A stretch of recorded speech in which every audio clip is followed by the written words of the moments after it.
모든 것은 마음을 따라 이루어진다.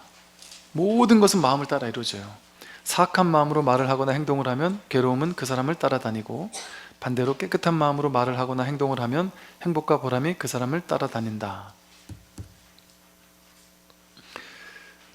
이거는 이제 어찌 보면 마음에서의 분별을 하는 마음을 이렇게 설명을 하는 거예요. 우리 분별심, 분별의식이 그러니까 우리 불교에서는 이제 그 출세관에 대한 마음을 깨달아라 이런 얘기도 하지만 이런 법문도 한단 말이에요. 자기 중생심, 분별심, 마음을 어떻게 쓸 것이냐, 현실에서 어떤 마음 쓰고 살 것이냐 이 얘기를 한단 말이에요. 왜냐하면 이 꿈을 꾸는데 기왕 꿈을 꿀고 악몽을 꿀 필요는 없잖아요. 기왕 꿈을 꿀 거면 꿈속에서 너무 괴로워하면서 살 필요는 없을까요? 있을까요? 여러분 예를 들어 악몽을 꾸는 게 좋은 걸까 나쁜 걸까요? 사실 별 상관없지 않나요? 막 꿈속에서 악몽 좀 꾸면 어때요? 그 꿈인데, 그죠? 꿈속에서 내가 좀 괴로워하면 어때요? 꿈속에서 누군가 괴로운 사람이 있었어요. 그거 좀 괴로워하면 어때요? 어찌보면 큰 상관없지 않나요 사실? 그거 꿈이니까. 그러니까 지금 우리는 깨인 입장에서는 그 꿈, 그건 뭐 상관없다 이렇게 상관없잖아요. 근데 꿈속에 있을 때는 엄청 심각했지만, 그러니까 부처님이 깨닫고 나서 굳이 내가 법문을 설하지 말아야 되겠다, 이 사람들이 뭐 알아들을 수도 없을 것이고, 꿈속에 있는 사람이 이거 꿈이야, 마음 하나가 진짜야 이렇게 얘기하면 그 꿈속에 있는 사람이 아이고 감사합니다 이렇게 하겠어요? 미친놈 보듯이 하겠지. 부처님이 봤을 때, 그러니까 불교에서는요, 어디 사종교처럼 막 아파트 띵동띵동 하면서 법을 전하러 왔습니다, 문 열어주십시오 이러면서 막 신도님들 막 교육시켜가지고 포교하라고 막 나가서 전단지 나눠주고 막 뭐 하라 이렇게 시키지 않잖아요. 불교는 되게 편한 종교예요. 여러분, 불교라는 종교 진짜 쉽게 안 시키잖아 그런 거요. 민망하잖아요 그런 것도. 때로는 얼굴 초판도 깔아야 되고. 근데 우리 어릴 땐 시켰어요 또. 저 대학 다닐 때도 무슨 뭐 포교 뭐 대회 한다 해가지고 막 길거리 가서 막 사람들한테 나눠주고 많이 했어요. 근데 이제 그걸 굳이 안 하잖아요 불교가. 굳이 안 하는 이유가 있단 말이에요. 저 사람이 괴로워하는 거를 좀 이걸 구제해주면 좋겠다 하는 책임지심, 어떤 이렇게 자비로운 마음은 있죠. 근데 그래서 최선을 다해서 하긴 할 수 있단 말이에요. 근데 그 사람이 아직 시절이 안 되면 아무리 해도 안 되거든요. 그냥 냅둬요. 그냥 따라 뭐 왜 냅두겠어요? 이게 실질적인 괴로움을 안 냅두죠. 어떤 일이 있어도 얘가 아무리 싫어해도 이걸 끄집어 가지고라도 쇠고랑을 차서라도 극락세계로 딱 갖다 놔버리겠죠. 안 그래요? 네가 아무리 나쁜 거라도 네가 싫다고 하면은 오케이, 인정, 네 알아서 해, 이렇게 한단 말이에요 불교는. 왜 그러냐면 그 괴로움이 실체적인 괴로움이 아니기 때문에 그래요. 자기가 괴롭다고 착각하고 있는 거예요. 그러니까 마치 저것과 비슷해요. 여러분 어른이잖아요. 어른 입장에서 이제 중학생, 고등학생 애가 어느 날 갑자기 태어나서 처음으로 사랑이라는 걸 하기 시작해, 짝사랑을 하기 시작해서 엉엉 울면서, 고등학생 애가 엉엉 운다니까요. 막 자기 여자친구랑 헤어졌다면서 막 엉엉 울면서 죽을 것처럼 울면서. 근데 장병들이 정말 막 그냥 그 등치 큰 멀쩡한 애가 눈물을 펑펑 쏟으면서 울면서, 나는 정말 그 친구에게 버림받으면 나는 정말 죽을 겁니다. 저는 좀 그 친구 없는 인생은 살 수가 없습니다. 저는 제 모든 겁니다. 저는 제 목숨 바쳐 사랑할 수 있고, 저는 둘 중에 누가 하나 죽어야 된다면 저는 제가 죽을 수 있고요. 모든 걸 다 갖다 바칠 수 있는 준비가 되어 있어서. 근데 그 친구가 찬단 말이죠. 그러니까 군에 오면은 그냥 차여요. 무조건 그냥. 그러니까 기본으로 차여요. 그럼 저는 이제 항상 신병들 들어오면은 항상 이렇게 주입을 시켜 가스라이팅을 해요. 여러분 여자친구 있는 사람 손 들어보세요. 손을 탁 들어요. 야, 막 80명이 손을 들었다 그러면, 야, 이 중에 한 10명 남으면 진짜 대단한 거고, 한 70명은 다 깨질 거고, 아마도 그 기본 같으면 거의 다 깨질 확률이 있다 이러면 막 난리가 나요. 막 오 이러면서 어떻게 그럴 수 있냐 되면서 막 박수 치는 애들 있어요. 여자친구 없는 애들, 막 깨지고 들어온 애들. 처음에 그런 얘기 듣기만 해도 막 되게 막 인상 막 쓰고 막 진심으로 화내는 친구들도 있어요. 막 듣기 싫어하는 친구들도. 근데 그 얘기를 한 번, 두 번, 세 번 계속 해주다 보면 이 친구들이 마음에서 조금씩 준비를 해요. 아, 그래, 맞아. 혹시 몰라. 100%가 어디 있겠어. 만에 하나 해줄 수도 있지. 알 수 없지. 그걸 제가 요즘엔 잘 지내야 때, 아이, 스님, 저한테 묻지 마세요. 우리 군종병들은 친하니까. 저한테 묻지 마세요. 저는 무조건 안 헤어진다니까요. 걔가 저한테 목맨다니까요. 저는 절대 안 헤어지니까 걱정하지 마세요. 너는 안 좋아해? 아니, 저도 좋아하죠. 저도 엄청 좋아하죠.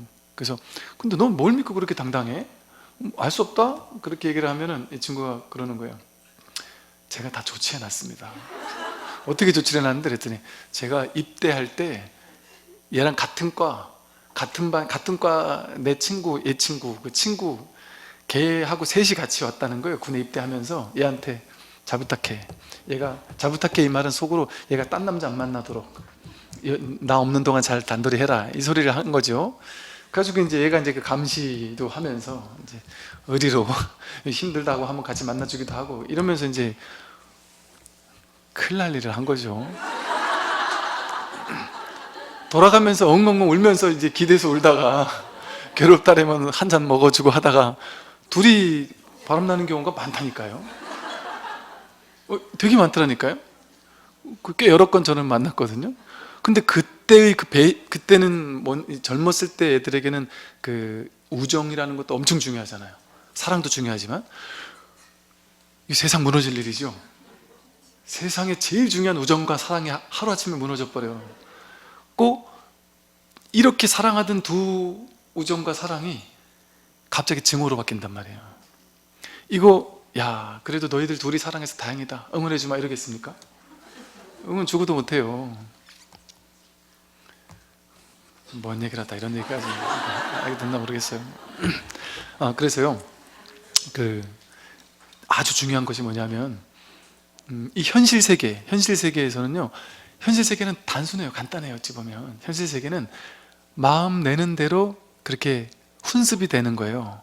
그러니까 이거는 연습하면 되는 거예요. 그래서 현실 세계는 연습하면 되는 거예요. 이 출세가는 연습한다고 되는 게 아닌데 문득 깨달아야 되는 건데 현실 세계는 연습하면 되기 때문에 현실 세계를 바꾸고 싶다 연습하면 돼요. 어떻게 연습하는 거예요? 착한 말, 예쁜 말, 따뜻한 말을 쓰고 착한 행동을 자꾸 하고 자꾸 뭔가를 사람들에게 이렇게 연습 삼아라도 사람들에게 뭔가 작은 거 하나라도 나누어 주고 그 나눠줄 게 없으면 따뜻한 미소라도 주고 칭찬이라도 한마디 해주고 웃어주고 또 예쁜 행동을 하고 이렇게 좋은 어떤 긍정적인 마음을 한 번 갖고 또 번 갖고 생번 갖고 근데 그것을 머리에서 갖는 것보다 가슴으로 이제 느끼면서 정말 그런 점에서 우리가 이제 자신의 삶에서 장점을 찾아보는 거 있잖아요. 그리고 고맙고 감사한 점을 찾아보는 거 그런 것들이 방편으로는 아주 좋은 방편이 될 수 있어요. 왜냐하면 저거 비유와 비슷하거든요. 이렇게 어떤 스님이 이제 옷막을 짓는데 한 1000개 되는 예를 들어 1000개 되는 벽돌을 쌓았다. 근데 다 싸고 나서 뒤에 가서 보니까 하루 종일 쌌는데 다 싸서 뒤에서 보니까 2개가 삐뚤어졌다는 거죠. 그래서 큰일 났다. 이거 2개 저거 완전 망쳤다고 하고 막 절망하고 있었어요. 이걸 다 부숴가지고 어떻게 다시 짓나. 그것도 위에가 아니라 저 밑에 있는 것 같으면 다 무너뜨려야 되잖아요. 너무 스트레스 받고 있는데 옆에서 큰 스님이 지나가다가 완전하다. 지금 이대로 완전하다. 이러고 가더라는 거예요. 저 스님이 지금 나보고 지금 장난하시나? 이게 어디가 완전하냐? 스님이 안 보입니까? 이렇게 했더니 그 스님이 그러더라는 거죠. 야, 998개의 벽돌을 잘 해놓고 2개 잘못됐는데 넌 999점을 안 보고 2점짜리 마이너스만 보냐? 오늘 999개가 8개가 잘 됐고 2개 잘못된 게 왜 실패냐? 성공이지. 그거 성공 아니에요, 그거? 근데 우리는 잘못된 것만 확 도드라져 보이잖아요. 보이듯이 나에게 있어서 장점이 안 보여요. 사람은 장점이 990개가 있어도 단점 10개가 더 눈에 들어온다니까요. 그러니까 자기에 대한 장점을 볼 줄을 몰라요. 왜? 보려고 생각을 안 하니까. 그건 누구나 다 있는 건데 그게 뭔 장점이야 이렇게 생각해요. 제가 진짜 인도 갔다가 느꼈던 것이요, 야 진짜 내가 있다면, 내가 인도에 태어나지 않고 한국에 태어났다는 자체만으로도 정말 어마어마한 최상의 장점인 거고요.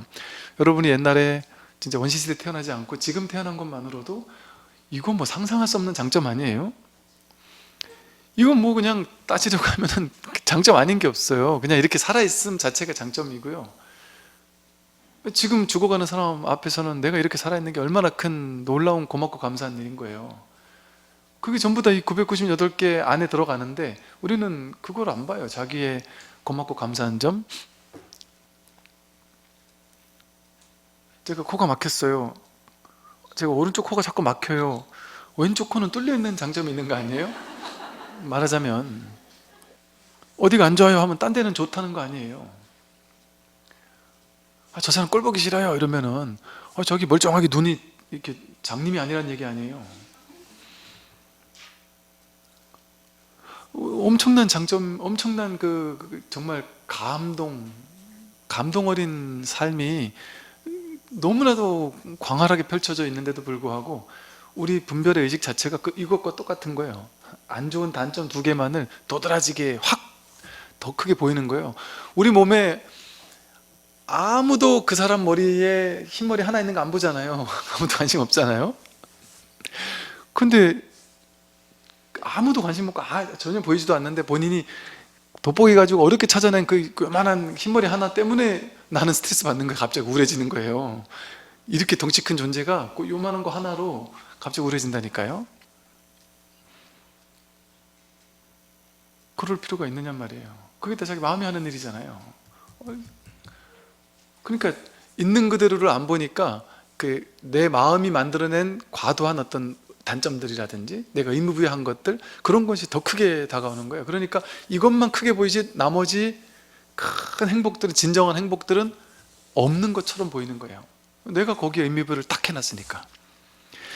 진짜 우리 삶에서 정말 중요한 것은 돈 1000억 1조 원 버는 것보다 더 중요한 것은 여러분이 벌 필요 없는 거거든요. 이미 갖추고 있는 거거든요. 여러분 1조 원 가질래? 이거 가질래? 하면은 100% 여기 있는 분 전부 다 이거 가질라래요. 자기한테 다 있는 거. 1조 원 가질래? 아니면은 숨 쉴래? 이러면 뭘 선택하겠어요? 1조 원이 뭔 중요가 해요? 숨 쉬지. 숨을 지금 쉬지 못하는 누군가가 보기에는 숨 쉴 수 있다는 것만으로 얼마나 큰 축복이겠어요? 1조 원 따위는 내 숨 쉬는 이 기쁨에는 미치지도 못하는 거예요. 물이 없는 시대나 목이 말라서 사막에서 죽어가는 사람에게는 이 물 한 모금 있으면 내 전 재산과도 바꿔요.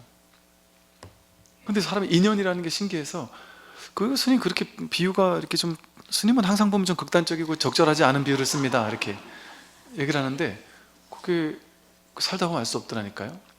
제가 인도에 가기로 하면서 인도에 가면은 물도 잘 먹어야 된다 뭐 이런 온갖 얘기를 들어가지고 이제 인도에 가서는 열심히 물이 없을 때 물을 어떻게 사서 먹고 이걸 잘했어요. 정작 인도에 가서는 물 때문에 고생한 적이 한 번도 없어요. 근데 인도 히말라야 가기 전에, 한국에서 히말라야 가기 전에 연습한다고 설악산 올라갔다가 물을 안 챙겨 올라가는 바람에 진짜 죽을 뻔했다니까요.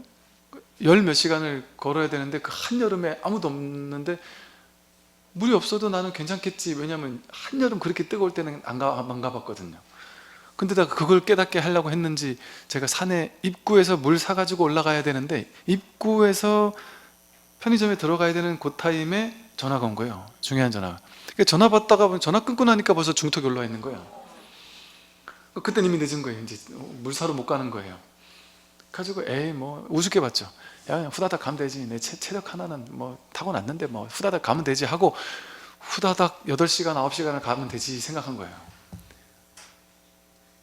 그랬다가 진짜 죽을 뻔했거든요. 그래서 그때 느낌이, 와, 내가 히말라야 가서 죽는 게 아니고 이렇게 평범한 오후에 이렇게 평범하게 조금 전까지 그냥 아무 일 없이 이렇게 있던 사람이 이렇게 죽을 수 있다는 게 너무 어이가 없는 거예요. 난 아직 할 일이 많이 남았는데 정말 너무 어이가 없더라고요. 야, 내가 이렇게 죽나? 내가 이렇게 누워가지고 있으면서도, 누워서 내가 이렇게 길에 누워 있으면 사람 지나가다가 무서울 테니까 그냥 저 뒤에 바위 뒤에 숨어서 죽어야 되나? 그 생각이 올라오는 거예요. 진짜 희한하게. 남들 놀래키면 안 되니까, 이게 또 내가 이렇게 막 이렇게 썩어가는 게 남들 보면 좀 그러니까 저 뒤에 가서 죽어야 되나? 여기서 죽어야 되나? 그 생각을 하다가, 야, 이거 내가 진짜 죽긴 죽을래나? 그때 느낀 게 참 신기하더라고요. 야, 사람이 이게 똑같은 거 아닙니까? 여러분이 이것과 똑같지 않나요? 이게 어이없는 비유라 그러겠지만, 그건 스님 이상한 거지 이렇게 생각하겠지만, 이게 뭐가 똑같으냐 하면, 우리는 평화로운 오후에 평화롭게 운전을 해서 집에 갔다가 뭐 마트 갔다 집에 갔다 맨날 하잖아요. 그게 평화로운 오후지만 어느 날 갑자기 누가 술 취한 사람이 와서 내 차를 박을 수도 있잖아요. 그럼 갑자기 죽는 거 아니에요? 그거 똑같잖아요. 인연이 화합해버리면 이 평화로운 시대라고 해서 죽는 일이 벌어지지 않지 않는단 말이에요. 인연이 화합하면 뭔 일도 벌어질 수 있는 거예요. 그 인연에 달려있지 나에게 달린 일이 아니에요. 그거는 내가 아무리 준비를 잘한다고 해서 그 준비 잘한다고 되는 일이 아니더란 말이죠. 이렇게요. 뭐랄까, 이제 그래서 이제 현실에서 살 때는 그냥 단순해요. 나의 정말 고맙고 감사한 것을 자꾸 보고 감사해하고 감동하고, 작은 꽃 한 송이를, 제가 가장 큰 감동은 저거였다니까요. 꽃 한 송이에서 느껴지는 그 감동, 하늘을 바라볼 때 그 감동. 저는 참 제가 참, 야, 공부가 좀 덜 됐다 하고 엊그제 망상을 또 이렇게 부려본 게, 내가 이게 공간에서 아직 해탈을 좀 좀 못했나 보다 싶은 게, 그 부산에 이게 햇볕 한 점 안 들어오는 그 제 골방에 앉아가지고 이렇게 매연 냄새 맡고 소리 뭐 올라갔다 내려갔다 하는 소리 맨날 들어가면서, 그러고 한 2년을 이렇게 밖에 나가면 다 이게 이게 아파트니까 사람들 많고 하니까 그냥 나가기도 이 족쇄 같아요, 옷이. 그래서 나가기도 뭐하고 그 안에 이렇게 같이 살다가 일단 이 상주에 있으니까, 와, 정말 너무나도 아름답고요. 매일 아침이 정말 너무나도, 정말 이렇게 그냥 아무것도 안 하고 있어도 그냥 이렇게 음악이 들리는 것 같고, 정말 저녁 때 이렇게 해 저무는 풍경이 너무나도 아름답고, 호수 주변이 너무나도 아름답고요. 옛날에 진짜 월든을 쓴 그 소로가 이런 느낌이었겠다 하는 생각이 들고, 그 밤에 이제 불을 다 꺼놓고 밖에 나가면 정말 그 별들이 너무나도 아름답고, 정말, 야, 이거는요, 어떤 그 현실적인 성취에서 오는 기쁨, 뭐 돈이 많은 데서 오는 기쁨, 뭐 맛있는 음식을 먹는 데서 오는 기쁨, 이런 어떤 감각적인 욕망을 충족하는 데서 오는 기쁨, 그것과는 차원을 달리하는 어떤 감각이에요. 근데 그것을 모르는 사람은 가난한 사람이에요. 진정한 기쁨이 뭔지, 이미 본래 주어져 있는 이 완전한 기쁨을 누릴 줄 아는 감각이 닫혀버린 사람인 거거든요. 얼마나 서글픈 사람이에요. 그건 어떤 사람이 그럴까요? 탐진치 삼독에만 사로잡혀서 탐내는 거, 충족되는 거에서만 기쁨을 느끼지, 이미 본래 있는, 이렇게 드러나 있는 자연에서 기쁨을 못 느끼는 거예요. 근데 이 감각을 저는 여러분들이 정말 이게 알았으면 좋겠는 게, 이게 누구나 가능하더란 말이죠. 제가 장병들에게, 강원도 양구에 있는 장병들에게 얘기를 맨날 했더니 처음엔 욕을 하다가 나중에는 그 20대 장병들이 정말 꽤 여러 명이, 우리 법당 나오는 여러 명의 친구들이 나중에는 저한테 그 얘기를 많이 했거든요. 와, 스님, 전 처음에 스님 맨날 저 얘기해서, 그때 제가 너무 자연에 꽂혀 있을 때기도 했고, 맨날 저 얘기를 해서 참 저 정도 병이다 싶더라는 거예요. 맨날 우리한테 내가 아무리 봐도 이게 뭔 좋지가 않은데 맨날 저렇게 얘기를 하니까, 그러다가 이제 이게 나중에는 이게 듣다 보니까 자기도 모르게 이제 이게 가스라이팅이 확실히 된 거죠. 근데 어느 날 문득 그 아름다움이, 아, 교수님이 얘기했던 게 이거구나. 그래서 뭔가 모르게 이게 그냥 어떤 아름다움이 느껴지더래요. 그럼 그 느껴보지 못한 어떤, 와, 이게 이렇게 아름다울 수 있구나. 자연이 이렇게 아름다울 수 있구나. 해지는 게 이렇게 아름다울 수 있구나. 강원도 고성에서 그 고성의 그 철책선이 이렇게 백두대간 이어지는 그 산 높이 이렇게 전부 다 철책선이 있어요. 그 제일 위에 딱 올라가면 그 위에 딱 초소가 있고요. 거기서 바다가, 동해 바다가 쫙 보이고요. 저쪽은 북한이 보이고 이쪽은 남한 쪽이 쫙 보이고요. 너무너무 아름답거든요. 너무너무 아름다워요. 거기에서 떠오르는 해를 매일마다 이 친구들은 보고 사는 거잖아요.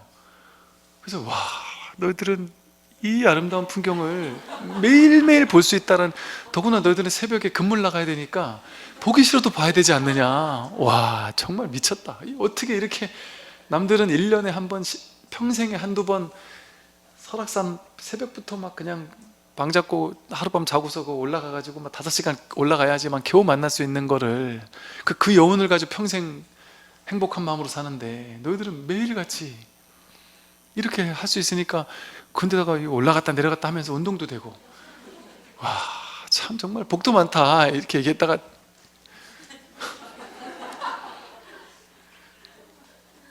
근데 그게 시간이 지나면서 그 친구들이, 정말이네요 스님, 해 뜨는 게 이렇게 아름다울 수가 없어요 정말. 와, 이거를, 그래서 그런 얘기를 하는 거예요. 그 얘기를 저녁 저 휴가 나가가지고 친구들 막 모였는데 막 얘기를 했대요. 그래서 친구들이 군대 가서 축구 얘기하는 것처럼 듣더래요. 그냥 되게, 아, 뭐 군대 얘기를 자꾸 그렇게 하냐고, 알았다고 막 이러고 말더래요. 가슴이 터지더라고요. 이걸 어떻게 설명할 수가 없다고. 근데 이게 처음에는 그렇게 웅장한 아름다움에서 느껴지다가요, 이 자연의 살아있는 아름다움을 만나게 되면 작은 풀 한 포기에서도, 그냥 이렇게 화창한 푸르른 하늘 속에서도, 앙상한 나뭇가지가 파란 하늘 위로 이렇게 뻗어있는 그 겨울의 그 나뭇가지에서 이거 말로 표현할 수 없는 어떤 고요한 충만감, 뭐라고 얘기할까요? 그런 것들을 느껴요. 근데 그건 가장 큰 부자예요. 그건 정말 그거 이상의 어떤 풍요로움이 있을까요? 왜? 그것은 본래 구족되어 있으니까. 늘 누구나 만날 수 있는 거니까. 다만 그걸 마주할 수 있는 봄이 없는 거예요. 봄. 분별로 해석해서 보는 것만 봤으니까, 나무를 봐도 이게 돈이 안 되네 이렇게 생각하거나, 이게 나한테 뭐에 좋은데 뭐 이런 것만 생각하면 나무를 봐도 나무를 보지 못하는 거예요. 그 봄이 분별로만 보는 게 익숙해 있으니까 있는 그대로 마주하는 그 봄에서 느껴지는 그걸 모르는 거죠. 여기까지 말씀드리겠습니다. 고맙습니다.